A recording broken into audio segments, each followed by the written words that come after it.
పొదుపు చర్యల్లో భాగంగా జరగబోతుంది. కొన్ని వినూత్న కాన్సెప్ట్లు కూడా మహానాడులు తీసుకోబోతున్నారు, తీర్మానాలు చేయబోతున్నారు. ఏం జరగబోతున్నారు? ఈరోజు నా దేశం నా బాధ్యత అనే నినాదాన్ని తీసుకొని మా గౌరవ ముఖ్యమంత్రి గారు, తెలుగుదేశం పార్టీ జాతీయ అధ్యక్షులు వారు డిజిటల్లో హైబ్రిడ్ మోడల్లో వెళ్ళాలని చెప్పి వారు ఆదేశాలు ఇచ్చారు.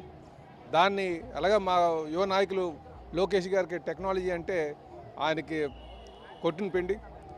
వారి సారథ్యంలో ఈరోజు మేము హైబ్రిడ్ మోడల్లో చేసుకుంటూ పరిమితంగా ఇక్కడే మెయిన్ వేదికలో పెట్టుకున్నాం. కానీ ఇది రాష్ట్రంలో ఉన్నటువంటి అన్ని నియోజకవర్గాల్లో అలాగే దేశవ్యాప్తంగా ప్రపంచవ్యాప్తంగా ఉన్నటువంటి తెలుగువారు అనేక మంది ఈరోజు డిజిటల్ వేదికగా ఈ వేదికతో మమేకమై ఉన్నారు. కనుక ఇది లక్షల సంఖ్యలో ఈరోజు ప్రజలు వీక్షిస్తున్నారు. ఖచ్చితంగా ఇది ఒక నూతనంగా ఒక వినూత్నంగా మేము చేస్తున్నాం. ఇది భవిష్యత్తు ఛాలెంజెస్కి సవాళ్ళకి ఒక బాటగా ఇది కనిపిస్తుందని చెప్పి తెలియజేస్తున్నానండి. Okay sir, thank you sir. మంత్రి చూడదు సార్, ఇంకొక విషయం, లోకేష్ గారు మొట్టమొదటిసారిగా వర్కింగ్ ప్రెసిడెంట్ అయ్యాక నిర్వహిస్తున్న కార్యక్రమం ఇది, దీని గురించి ఏం చెప్తారు? చాలా సంతోషం అండి. జాతీయ ప్రధాన కార్యదర్శిగా ఈ బాధ్యతలన్నీ నిర్వహించారు. ఈరోజు మేము వర్కింగ్ ప్రెసిడెంట్ కింద అందరూ అవ్వాలి, వారు ఎందుకంటే మీరు ముందుంటే బాగుంటుందని చెప్పేసి పార్టీ అంతా నిర్ణయించిన తర్వాత వారు తీసుకున్నారు. వారు ఇంకా చురుగ్గా కార్యక్రమంలో పాల్గొంటున్నారు, అన్నీ చేస్తున్నారని చెప్పి సందర్భంగా తెలియదు. మహిళలకు ఉన్న ప్రాధాన్యం ఏంటంటారు? ఈసారి స్త్రీ శక్తి ప్రాతిపదిక కూడా తీసుకున్నట్టు కనిపిస్తుంది. కానీ ఈరోజు చెప్పాలంటే విమెన్ సెంట్రిక్గానే జరుపుతున్నామండి మేము. ఎందుకంటే రేపు భవిష్యత్ నాయకత్వం, రేపు 33% రిజర్వేషన్ అంటున్నాం. కనుక నాయకత్వాన్ని గుర్తించేటవలసిన అవసరం ఉంది. రేపు అసెంబ్లీకి పార్లమెంట్కి పంపించాల్సిన అవసరం ఉంది. కనుక ఈరోజు విమెన్ సెంట్రిక్గా కూడా మేము చేస్తున్నామని చెప్పి సందర్భంగా తెలియజేస్తున్నాం. ఓకే మేడం, మొత్తం ఈరోజు మహానాడిని విమెన్ సెంట్రిక్గా నిర్వహిస్తున్నామని పల్లా గారు చెబుతున్నారు, పార్టీ జాతీయ అధ్యక్షులు కూడా చెప్పారు. ఏం చెప్తారు మేడం? ముందుగా అందరికీ మహానాడు శుభాకాంక్షలు. Very happy Mahanadu. పసుపుమయం, పసుపుతనం మొత్తం చూసారా, మొత్తం అంతా పసుపుమయం అయిపోయింది. మహిళలకి అత్యుత్తమ స్థానం ఇచ్చింది తెలుగుదేశం పార్టీ. అప్పుడు అన్నగారైనా కానివ్వండి, పెద్దపీట ఎప్పుడు వేశారంటే అప్పుడే మా ఎగ్జాంపుల్ మా మదరే. చదువుకొని వచ్చినప్పుడు మంచి చదువుకున్న వాళ్ళని తీసుకొని రావాలి, బీసీలకు కానీ ఎస్సీలకు కానీ మహిళలకు కానీ, అప్పుడు పెద్దపీట వేసింది తెలుగుదేశం పార్టీ అన్నగారు. అప్పుడు తర్వాత చంద్రబాబు నాయుడు గారు ఆయన టెన్యూర్ వచ్చినప్పుడు స్పీకర్గా, హైయర్ ఎడ్యుకేషన్ మినిస్టర్గా, ఆ తర్వాత ఆవిడ పొలిట్ బ్యూరోగా, ఇప్పుడు కూడా నేను ఎగ్జాంపుల్ మా మదర్ అని చెప్తున్నాను. ఇప్పుడు చూడండి, అనిత గారు కానివ్వండి, లేకపోతే అనురాధ గారు కానివ్వండి, ఎనీబడి ఏదైనా కూడా ఇప్పుడు మీరు గ్రౌండ్ లెవెల్లో చూసుకుంటే ప్రతి ఇంటికి ఒక విమెన్ అంటే ఆంటర్ప్రెనర్ ఉండాలి అని అన్నారు. అలాంటి తెలుగుదేశం పార్టీ ఎప్పుడు సిద్ధాంతాలకి విమెన్ని ఎప్పుడు ముందు పెడతారు. ఇప్పుడు చూడండి, బస్సెస్ కూడా ఫ్రీగా ఇచ్చారు. ఎంత ఆనందంగా ఉన్నారు ప్రతి ఇంట్లోని మహిళలందరూ. ఖచ్చితంగా ఈ మహానాడు తర్వాత ఒక యాక్షన్ ప్లాన్ 2029 అంటూ వస్తుంది. ఒకవైపు మీరు మహానాడు పెట్టుకుంటే మరోవైపు రాష్ట్ర స్థాయి కార్యవర్గ సమావేశాన్ని జగన్ పెడుతున్నాడు. దీన్ని ఎలా చూస్తారు? ఆయన మాట్లాడితే మేము డైవర్షన్ పాలిటిక్స్ అంటారు, ఇప్పుడు ఆయన చేస్తుంది ఏంటంటే, అంటే ఇప్పుడు ఎలాగైనా సరే టీవీ ముందు ఉండాలి, ఎలాగో ఉండి చెయ్యాలి. అందుకే మీకు ఏదైనా సరే ఇంట్లో నుండి అందరు కలిసి ఎలాగో మహానాడు చూస్తారు, ఎలాగో స్క్రీన్లో చూస్తారు కాబట్టి మహానాడు అందరు కలిసి చూడడానికి వాళ్ళు కూడా ప్లాన్ వేసినట్టున్నారు. చూడమనండి. మహానాడు శుభాకాంక్షలు అందరికీ.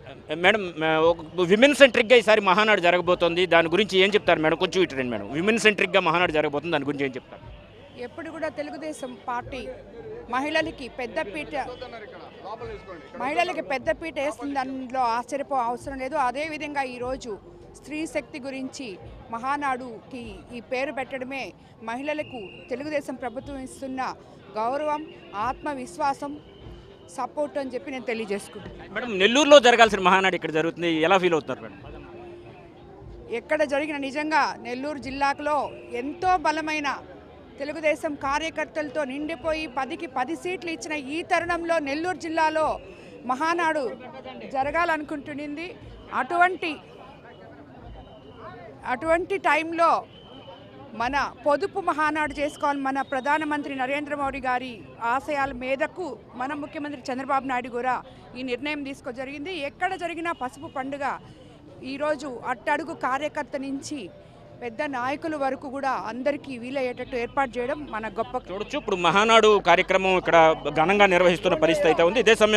ఇదే సమయంలో తీసుకుంటే కనుక మహానాడుకు సంబంధించి మహిళలను విమెన్ సెంట్రిక్గా మహానాడు జరగబోతుంది. మేడం, ఒకసారి విమెన్ సెంట్రిక్గా మహానాడు చూడొచ్చు. ఇక్కడ వస్తున్నటువంటి ప్రతినిధులను ఏ విధంగా అయితే స్కాన్ చేసి లోపలికి తీసుకెళ్తారు, ఇక్కడ చూడొచ్చు. QR కోడ్ చూపించిన తర్వాత లోపలికి వెళ్ళొచ్చు. మేడం, విమెన్ సెంట్రిక్ ఇక్కడ తెలుగుదేశమే అధినేత హైబ్రిడ్ మహానాడు ఘనంగా రాష్ట్ర వ్యాప్తంగా ప్రతి క్లస్టర్లోనూ. భారతదేశంలో ఏ పార్టీ పండగ కూడా ఇలా జరిగి ఉండదు. నిజంగా చాలా సంతోషం ఉంది. కార్యకర్తల్లో కూడా నూతన ఉత్సాహం ఈ హైబ్రిడ్ మహానాడు వల్ల తెలుగుదేశం కార్యకర్తల్లో ఒక నూతన ఉత్సాహం వచ్చిందన్న విషయం కూడా తెలియజేస్తూ, ముఖ్యంగా మా వర్కింగ్ ప్రెసిడెంట్ నారా లోకేష్ బాబు గారికి మరి ఈరోజు మేము గిన్నిస్ రికార్డులో కూడా ఎక్కబోతున్నామన్న విషయం కూడా తెలియజేస్తూ, మరి ఈ తెలుగుదేశం పార్టీ తెలుగు రాష్ట్ర ప్రజలు అతిపెద్ద పండగ ఏదంటే తెలుగుదేశం పార్టీ మహానాడు పండగ. ఈ 44వ ఆవిర్భావ దినోత్సవం నిజంగా చాలా హ్యాపీగా చాలా సంతోషంగా ఉందన్న విషయం కూడా తెలియజేస్తూ జై తెలుగుదేశం. మేడం ఒక్క విషయం చెప్పండి, ఈ ఒకవైపు మహానాడు జరుగుతుంది, మరోవైపు రాష్ట్ర కార్యవర్గం అని చెప్పారు. డైవర్షన్ పాలిటిక్స్ చేస్తున్న జగన్మోహన్ రెడ్డికి మీరు ఏం చెప్తారు?